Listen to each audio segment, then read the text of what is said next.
بسم الله الرحمن الرحيم. خالص التحية والسلام. الموضوع اليوم وهو عن الشخير. الشخير هو إصدار النائم لصوت عند النوم. قد يكون هذا الصوت هادئا وقد يكون غليظا. السبب في ذلك هو ضيق في ممر التنفس. من هنا فكرة المزمار. فكرة المزمار أنبوبة ضيقة بيمر فيها الهواء تؤدي إلى حدوث الصوت، وديت فكرة الشخير. الشخير قد يكون طبيعي وقد يكون غير طبيعي. طبيعي يعني يحصل من حين لآخر لسبب مؤقت. مثال، شخص عنده زكمة برد أو انفلونزا، فبيحصل الشخير يومين أو 3 مدة الزكام نتيجة ضيق في ممر التنفس. ممكن يحصل الشخير لأن شخص بينام على وسادتين، فالرأس والرقبة ما بيكونوش على استقامة، فبيكون في انثناء في الرقبة يؤدي إلى ضيق في ممر التنفس، يؤدي إلى حدوث الشخير. ممكن الشخير يحصل نتيجة إن شخص بينام مجهد، محروم من النوم بقاله يوم أو يومين، فوجد إن النوم العميق يؤدي إلى استرخاء في سقف الفم، يؤدي إلى حدوث الشخير. دي أسباب طبيعية يزول معها الشخير بزوال السبب. أما الأسباب الغير طبيعية، إن الشخير بيحصل لأن في سبب مزمن موجود على طول، هنذكرها الآن. الشخير في حد ذاته فقط مشكلته بسيطة، ولكن المشكلة إن حالات كتيرة بيصاحب الشخير انقطاع في التنفس. اللي بيحصل إن استرخاء سقف الفم عند النوم لما بينزل درجة بسيطة يؤدي إلى درجة بسيطة من الشخير أو شخير هادئ. لما الاسترخاء بيزيد بيؤدي إلى حدوث شخير غليظ الصوت. لما الاسترخاء بيقفل ممر التنفس بيؤدي إلى توقف التنفس عند النوم، وهنا المشكلة الكبيرة.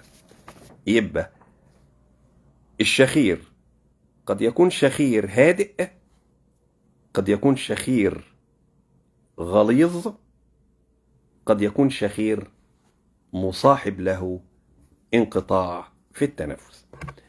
أسباب الشخير: أول سبب من أسباب الشخير هي السمنة. السمنة زي ما هي تراكم الدهون في منطقة البطن، في الفخذين، على الأرداف، كذلك السمنة هي تراكم الدهون في منطقة الرقبة. تراكم الدهون في منطقة الرقبة تؤدي إلى ضيق في ممر التنفس عند النوم، تؤدي إلى الشخير. أحيانا اللهاه بتكون طويلة شوية، فتعوق ممر الهواء وتكون سببا من أسباب الشخير. في سبب شائع من أسباب الشخير عند الأطفال، وهو تضخم اللوزتين واللحمية خلف الأنف. تضخم اللوزتين ممكن يكون سبب من أسباب الشخير عند الأطفال، شائع، وممكن يكون عند الكبار. أما تضخم اللحمية خلف الأنف بتكون عند الأطفال فقط، لأن اللحمية بعد عمر 16 سنة بتضمر وبتنتهي. يبقى تضخم اللوزتين واللحمية سبب شائع من أسباب الشخير عند الأطفال. في سبب شائع لحدوث الشخير، هو انحراف وتيرة الأنف. الحاجز الأنفي، فتحة الأنف اليمنى واليسرى بينهم حاجز، المفروض أنه سنترلايزد في السنتر، أو بيكون في انحراف بسيط إلى اليمين أو إلى اليسار. ولكن في حالات بيكون الانحراف شديد، وبيكون انحراف الحاجز الأنفي الشديد هو سبب شائع من أسباب الشخير. أيضا تضخم قرنيات الأنف، الناحية اليمنى والناحية اليسرى، كل ناحية فيها 3 قرنيات عبارة عن 3 أنسجة قروية الشكل، علوية ووسطى سفلية، على اليمين وعلى اليسار. القرنيات خاصة السفلية قد تتضخم، خاصة عند مرضى الحساسية، ويكون تضخم قرنيات الأنف سبب شائع من أسباب الشخير. السبب المهم قوي في نسبة كبيرة من الناس لحدوث الشخير وهو استرخاء سقف الفم. بعد عمر 45 أو 50 سقف الفم ما هو إلا عضلات تضعف بعد عمر 50 مثلا، فعند النوم يهبط سقف الفم، يضيق ممر التنفس، يؤدي إلى حدوث الشخير. أيضا المشروبات الكحولية والتدخين. التدخين بدرجة بسيطة، ولكن المشروبات الكحولية تؤدي المشروبات الكحولية إلى استرخاء عضلات سقف الفم. فالواحد لما يجي ينام سقف الفم يهبط، وخاصة مع النوم العميق يزداد الهبوط، يضيق ممر التنفس، يؤدي إلى حدوث الشخير. قلنا الحرمان من النوم، إن شخص بقاله 2 3 ما نمشي، يؤدي هذا إلى حدوث الشخير، لأن الحرمان من النوم يؤدي إلى استرخاء عضلات سقف الفم، يساعد في حدوث الشخير. نقطة مهمة هي وضعية النوم.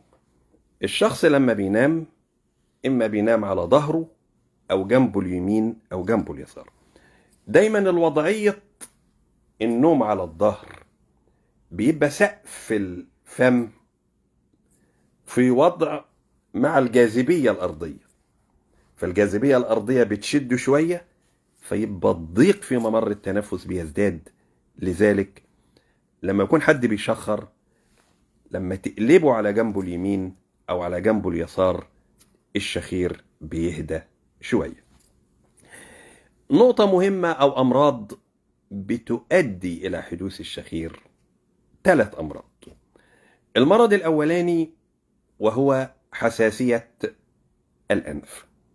حساسية الأنف بيكون معاها انسداد في الأنف، فعشان كده الشخص لما بيجي ينام بيبقى في ضيق في ممر التنفس يؤدي إلى حدوث الشخير. في مرضين من الأمراض الباطنية مشهورين يؤدي إلى حدوث الشخير. المرض الأولاني وهو كسل في الغدة الدرقية. الغدة الدرقية بتفرز هرمونين T3 و T4. الكسل في الغدة الدرقية، ولما يكون الشخص ما بياخدش العلاج الهرمون اللي يعوض النقص في الهرمونين، بتؤدي إلى تورم في منطقة الرقبة. التورم في منطقة الرقبة هيؤدي إلى ضيق في ممر التنفس يؤدي إلى حدوث الشخير. المرض الثاني المهم وهو ارتجاع المريء. نفس الكلام، ارتجاع المريء أحيانا يكون شديد، الحمض يوصل إلى منطقة البلعوم والحلق. مع التكرار ومع إن الشخص ما بياخدش علاج يؤدي هذا إلى تورم في منطقة الرقبة، يؤدي إلى ضيق في ممر التنفس، يؤدي إلى حدوث الشخير. خلي بالك، احنا عندنا شخير وعندنا شخير مصاحب له انقطاع في التنفس. شخير بس وشخير مصاحب له انقطاع في التنفس. الشخير وفقط هو مشكلة اجتماعية قد تؤدي إلى حدوث الطلاق بين الزوجين، أو على الأقل أضعف الإيمان تؤدي إلى الإحراج عندما يكون الشخص نزيلا ضيفا عند شخص ما، فإن الشخير خاصة الشخير الغليظ يؤدي إلى الإحراج، وقد تصل إلى مشاكل اجتماعية أكثر من ذلك.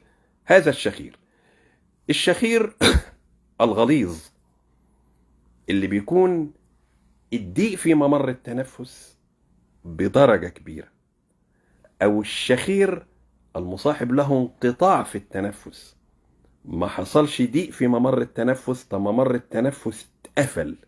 مشكلته الشخص ده لما بيضيق، بتبدأ الرواية ازاي؟ الشخص لما بيجي ينام سقف الفم يهبط، يضيق ممر التنفس، يحصل شخير بصوت هادي، ثم مع النوم العميق يزداد هبوط سقف الفم، صوت الشخير يبقى غليظ، ثم يزداد هبوط سقف الفم عشان يقفل ممر التنفس، ينقطع الأكسجين، الشخص يقوم من النوم. بتوصل إشارة للمخ في خلال ثواني يقوم من النوم علشان قبل الاختناق. المشكلة إن هذا الشخص بيتكرر الدايرة مرات ومرات. بيقوم من النوم الصبح إما أن عنده صداع مستمر طوال اليوم، أو إنه يقوم من النوم عنده رغبة في النوم لأنه ما نامش، وفي كلتا الحالتين يؤثر على مسيرة العمل. غيره، انقطاع التنفس المتكرر والمستمر ونقص الأكسجين عند النوم المتكرر قد يؤدي إلى ارتفاع ضغط الدم، قد يؤدي إلى اضطرابات في القلب، قد يؤدي إلى سكتة دماغية، قد يؤدي إلى الضعف الجنسي. حتى وجد إن دكاترة الأمراض الباطنية لما يكون عنده مريض ضغط أو مريض سكر، المريض بياخد علاجه بانتظام وماشي على النظام الدايت، على نظام الأكل بانتظام، المفروض إن الاستجابة للعلاج تكون 100%.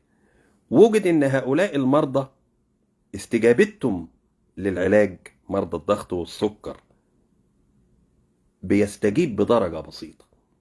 فدكتور الباطنة يسأل المريض: انت عامل ايه في النوم؟ معظمهم يقول لك: انا طول الليل اشخر ونفسي يتقطع.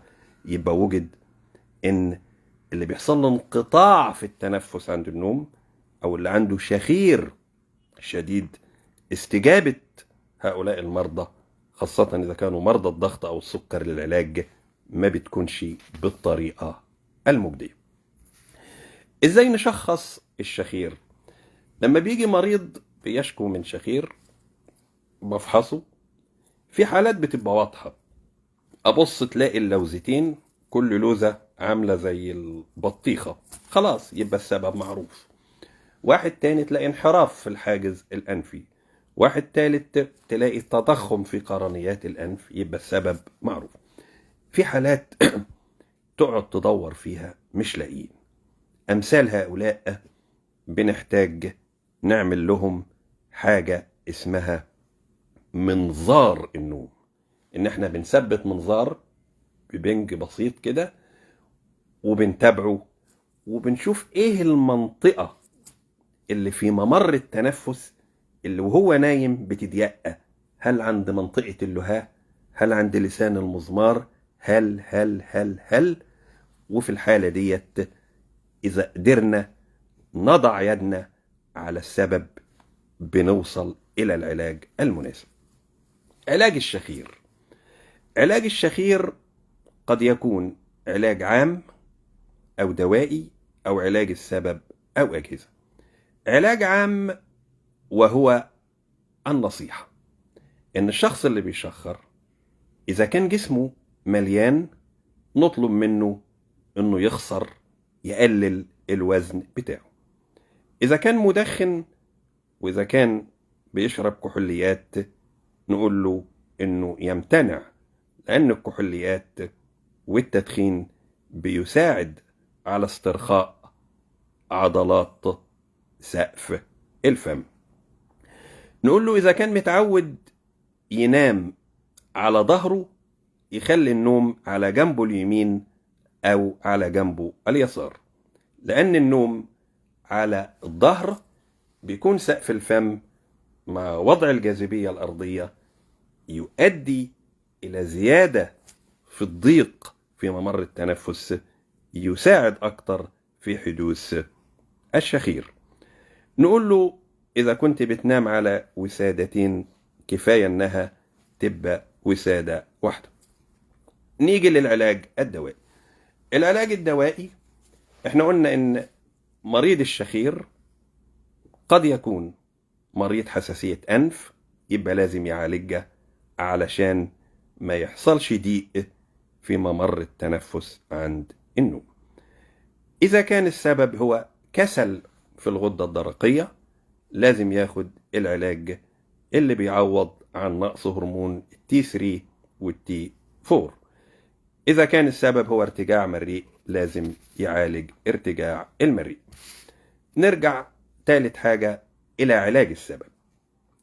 إذا كان السبب اللوزات المتضخمة أو تضخم اللحمية خلف الأنف عند الأطفال لازم تتشال جراحة.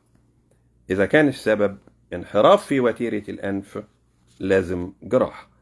إذا كان السبب تضخم قرنيات الأنف لازم جراحة. أحيانا بيكون سبب الشخير إن حجم اللسان كبير، فممكن تصغير اللسان بالليزر. نوصل للنقطة الأخيرة. إذا كان السبب استرخاء عضلات سقف الفم اللي دي موجودة بعد عمر 50 أو بعد عمر 45، في الحالة ديت بنعمل عملية شد لسقف الفم. بنشيل جزء من سقف الفم ونوصل الجزئين ببعض، فبنشد سقف الفم وبنشيل معاها اللوزتين واللهاه عشان نوسع ممر التنفس. ولكن هذه العملية النتيجة بتاعتها حوالي 50% أو أقل. يعني حالة تنجح، حالة يتحسن، وحالة ما يتحسنش، لذلك ما فيش عليها إقبال شديد. هنوصل لآخر حاجة في علاج الشخير، وهي الأجهزة، وهي ده الطريقة الناجحة 100%. الأجهزة، في جهاز فموي.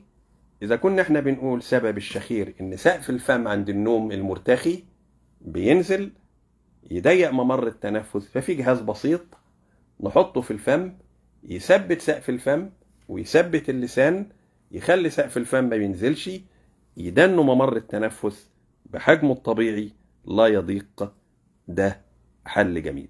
لكن الحل الأشهر هو قناع اسمه سيباب.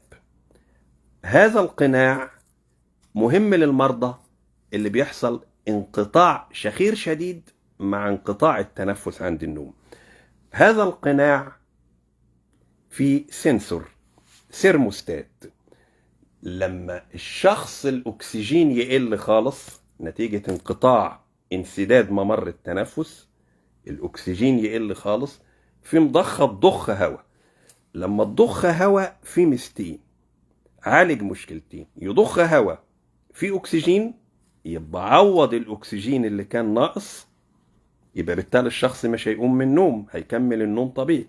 ولما ضخ هواء، جه الهواء ببريشر، بضغط معين، الأنبوبة التنفس اللي كانت ضيقة اتسعت، رجعت لوضعها الطبيعي، يبقى القناع وقف الشخير وظبط معدل الأكسجين، رجع للمعدل الطبيعي. وهذا القناع في الغرب وفي أمريكا كل كبار السن بعد 50 ولا بعد 60 سنة كل واحد عنده الجهاز ده.